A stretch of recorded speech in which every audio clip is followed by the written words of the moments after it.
On our planet, there seems to be an infinite number of beautiful places one can visit, with an equal number of spectacular things to admire. It requires nothing more than a curiosity to observe what is all around you. The miracle of nature manifests in countless ways, from breathtaking vistas to the simple movements of a common heifer.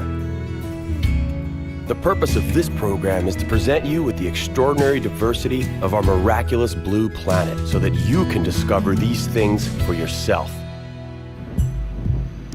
Today, we're going to the Caribbean. We'll discover an ingenious and very considerate way to visit the rainforest in Antigua. On Barbuda, we will watch a colony of magnificent frigate birds. From the Caribbean, we'll go to New South Wales, one of the Australian territories. The breathtaking Blue Mountains are a favorite destination in New South Wales for tourists and mountain climbers alike. Then, to conclude today's adventures, we'll return to the Caribbean. We'll venture to the British Virgin Islands, where we will have the chance to admire beautiful white beaches and crystal clear turquoise waters.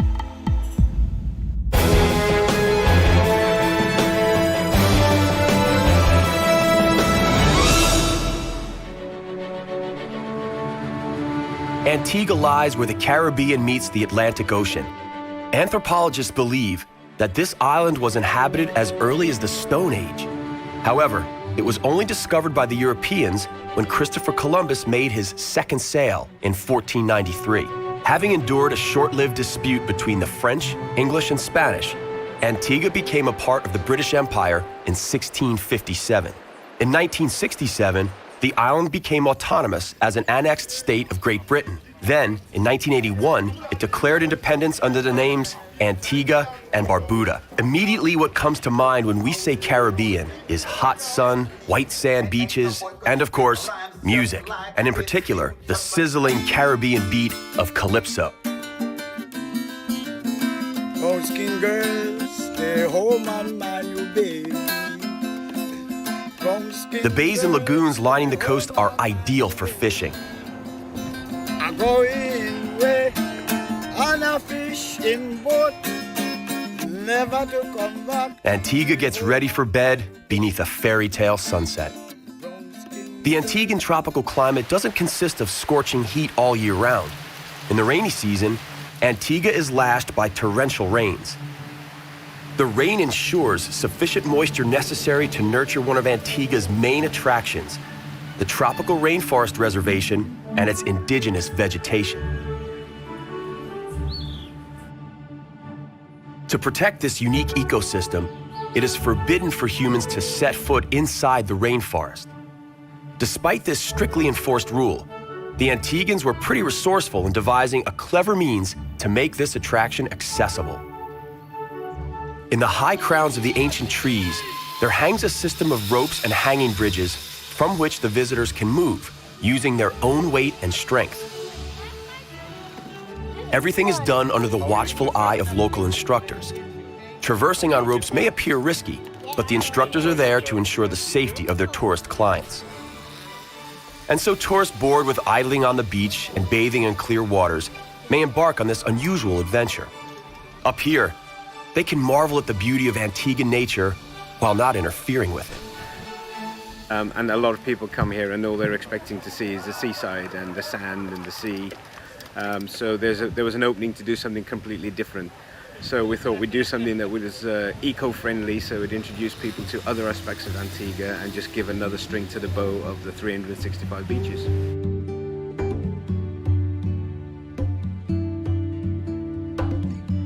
Antigua's elaborate coastline offers plenty of hidden bays and lagoons. During their rule, the English picked a bay in the south of one of the islands to create a port. It was given the simple name, the English Harbor. Today it serves yacht enthusiasts from around the world. On the eastern part of the island, there is a fascinating rock formation known as the Devil's Bridge. The surf hollowed a series of crevices and holes in the limestone, out of which geysers spur. Mother Nature manifests her might with giant waves that unceasingly devour the rocky shores. The heavy demand by neighboring islands for the pinkish sand of Barbuda has spurred the sad business of trucking this treasure to the port. The heavy demand is, of course, fueled by the boom of the tourism industry. Because Barbuda is not as easy to get to as other islands, relatively few tourists take the trouble to find their way there. To make ends meet, the local people indulge in this frighteningly short-sighted business venture.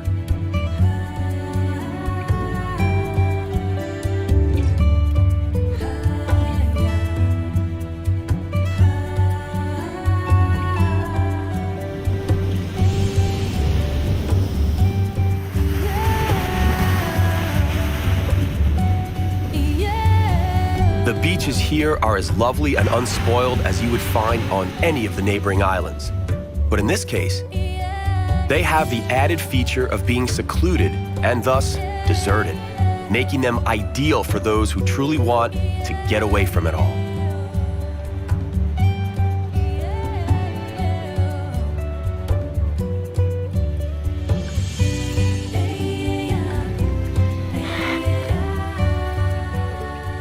Acquiring the traditional tropical treat, some coconut, requires considerable skill and agility. Barbuda does have its own miracle to share. The biggest colony of magnificent frigate birds in the Caribbean is located here in the Coddington Lagoon. According to American ornithologists, there are 2,000 of these birds nesting here.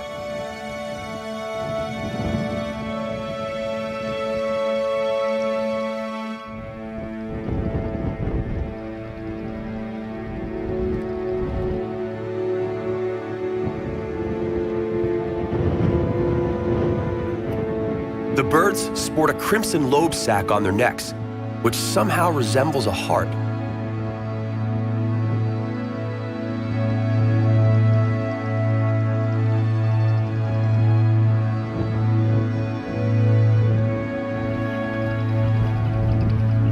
Despite inhabiting coastal areas, frigates do not swim. Their feathers do not contain the chemical that repels water. As a result, if a frigate bird comes in contact with the water, it simply cannot fly again. Incredibly, frigate birds have a highly developed sense of solidarity. Should a bird fall into the water, others will come to the rescue, trying to use their beaks to fish the fallen bird out and carry it high into the air. When they get their friend to a sufficient altitude, they drop him. The idea being that as the bird's wings dry out from the warm air, he will be able to resume flying and hunting. During the mating season, the lobe sacs of the male birds inflate to admirable proportions. Female frigates lay a single egg a year. After the eggs have hatched, they diligently look after their young.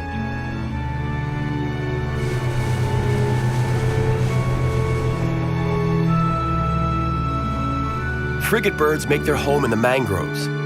It is ideal for hatching eggs and for providing shelter from the elements. Mangroves also shelter the island from giant waves, and in particular, hurricanes. It is for this reason that the locals perceive the mangroves as beneficial and not as a nuisance weed. It would be an understatement to say that the people of Barbuda know about hurricanes.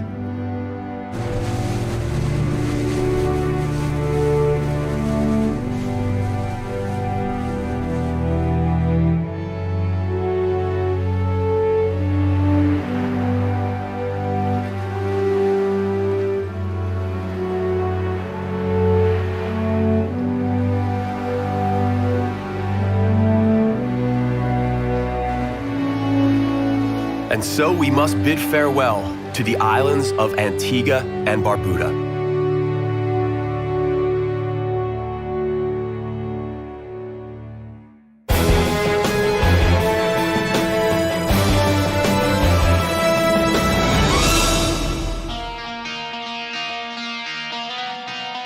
We now move on to New South Wales, one of the states of the Australian Federation.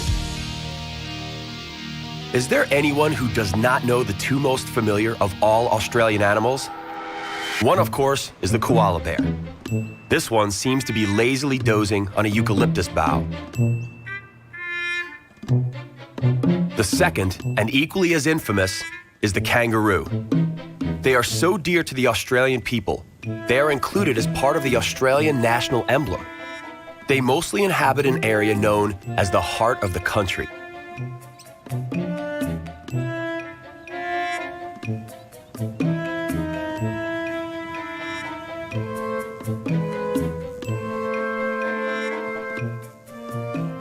The only functioning NASA base in Australia awaits us in the spacious plains of New South Wales. The Canberra Deep Space Communication Complex was established in the 1960s. Scientists use the succession of telescopes found here to acquire valuable data from and communicate with satellites traveling in outer space. Currently our most distant spacecraft is Voyager 1, which has been out in space now for 30 years, travelling at 22.5 kilometres a second. It's now 15.5 billion kilometres from the Earth, 3.5 times further away than Pluto.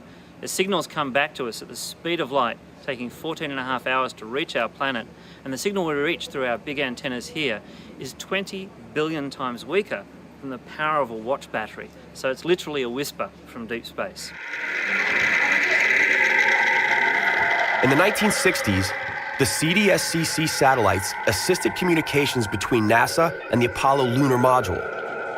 The crew of Apollo 11 brought back a 3.8 billion-year-old moonstone, which is now displayed here, commemorating their collaboration with NASA during that 1969 mission. Needless to say, the CDS-CC is a bit of an exception in New South Wales.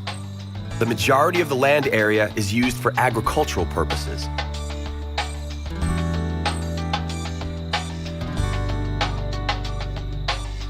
Due to its altitude, this plateau is somewhat different in climate from the nearby subtropical coastline. The landscape has an almost European feel to it.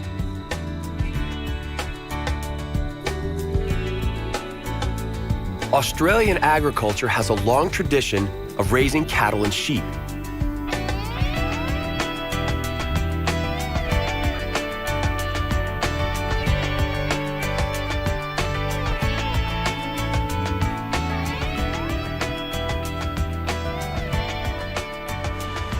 On the other hand, Sydney, the capital of New South Wales, is known for great surfing and kiting opportunities.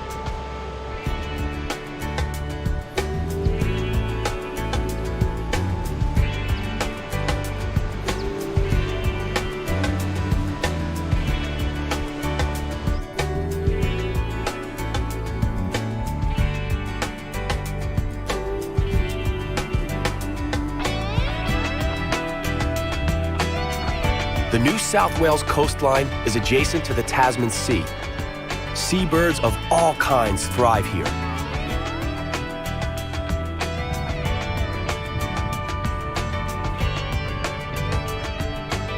The Australian pelican is native to these waters. The question is, who happens to be the superior fisherman, the pelican or the human?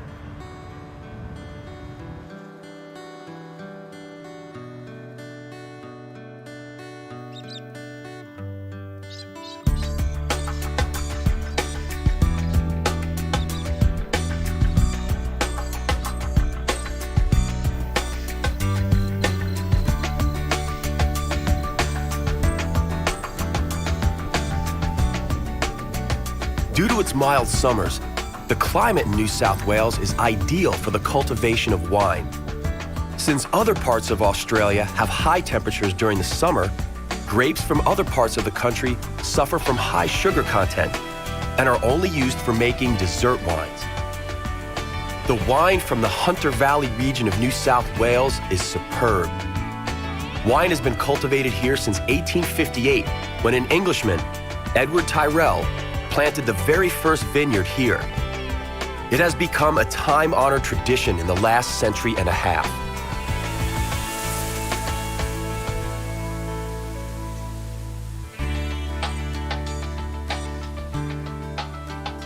As we head toward the coast, the character of the countryside gradually changes.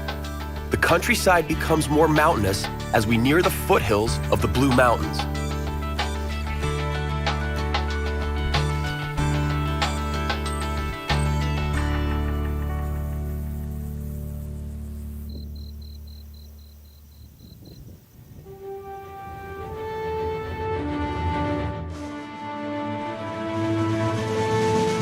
Blue Mountains form a part of the Australian Great Dividing Range.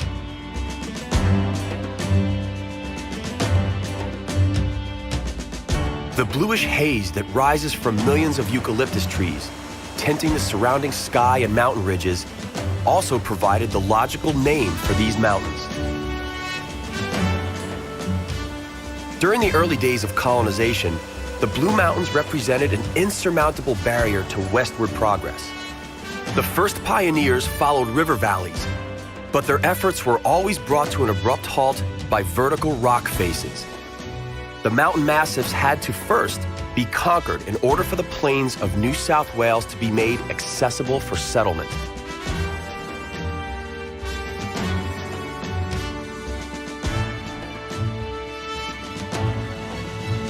The deep canyons and steep cliffs lure mountain climbers from around the world. Today, climbers, intoxicated by the eucalyptus scent, conquer the rock faces with the same zeal the early pioneers had to conquer the unknown.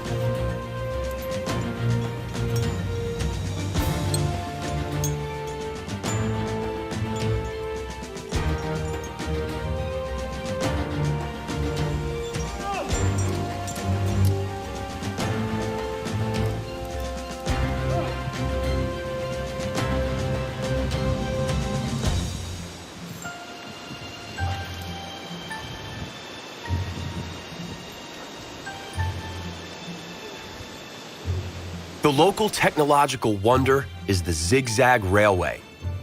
In the middle of the 19th century, engineers racked their brains trying to find possible solutions to the challenge of building a railway in such a terrain. The result was a series of turnback ramps, a sort of auxiliary structure built into the rock. This ingenious system would have been forgotten in time had it not been for a bunch of enthusiasts. In the 1970s, they rebuilt the tracks, 2 tunnels, and a number of viaducts to create a picturesque steam engine train tour on this route.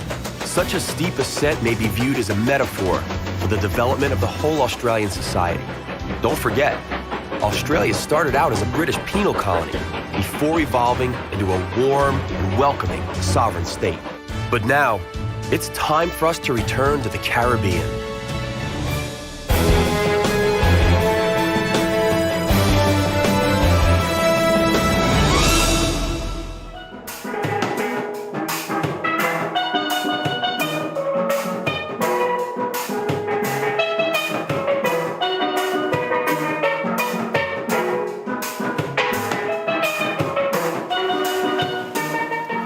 We're back in the paradise of the Caribbean, filled with sun, magical beaches, clear waters, and calypso. Christopher Columbus also discovered what is now the British Virgin Islands during his second sail in 1493. This archipelago, made up of some 50 islands, lies hidden in the Caribbean Sea, about 60 miles east of Puerto Rico.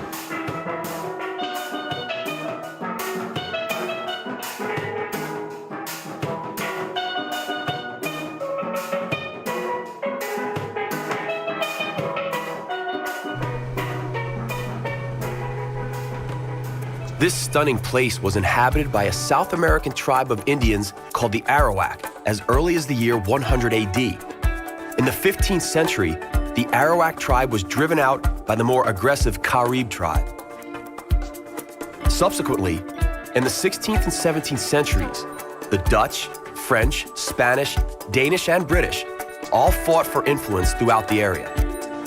Great Britain emerged victorious, and the islands have been under its administration ever since. The islands became an independent British colony in 1960 and gained wider autonomy 7 years later. Tortola is the main island, and its capital is called Road Town. There are a great number of other, smaller islands, many of which have private owners. When it comes to holiday venues, few places can beat a private island in the Caribbean. The multimillionaire Richard Branson has his very own island here called Necker Island. One of the neighboring islands is owned by the Amway Company. The prominent New York psychiatrist Henry Jarecki is also an island owner.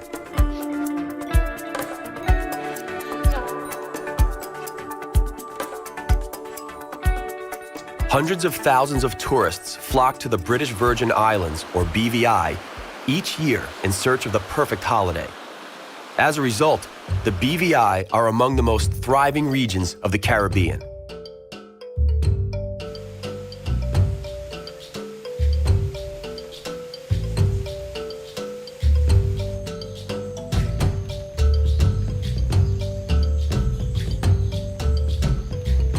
Thanks to the immense efforts of local ecologists, the surrounding nature remains pristine and unspoiled.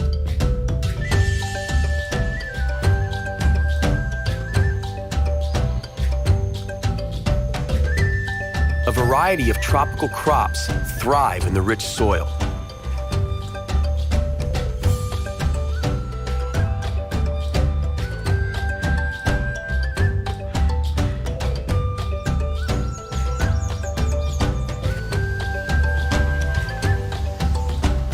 What I have in my hand here, it is a breadfruit, come from the breadfruit tree that introduced by Captain Bligh from Tahiti. Now, breadfruit was brought here mainly to feed the slaves in the 17th century. It is one of the local food staples. When cooked, it closely resembles potatoes or freshly baked bread.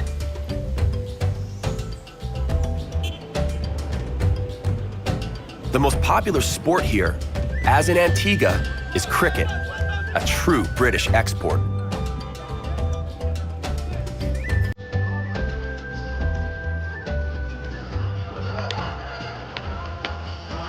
The hot climate entices visitors and locals alike to dance.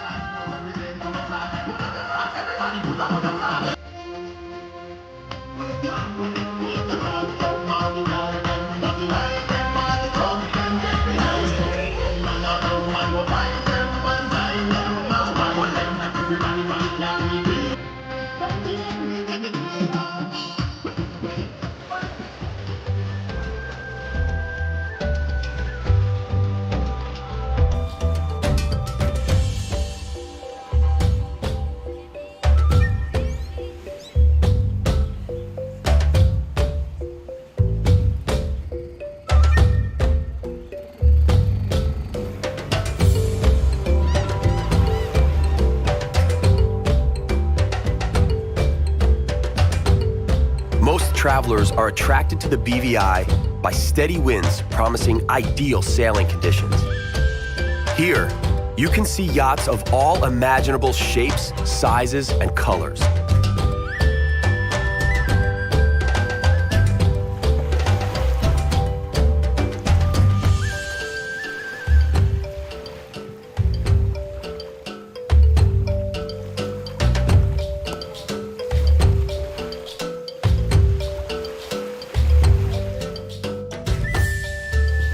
Evening sets over the British Virgin Islands.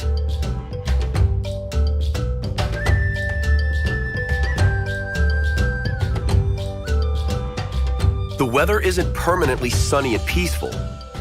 Hurricanes annually haunt the Caribbean.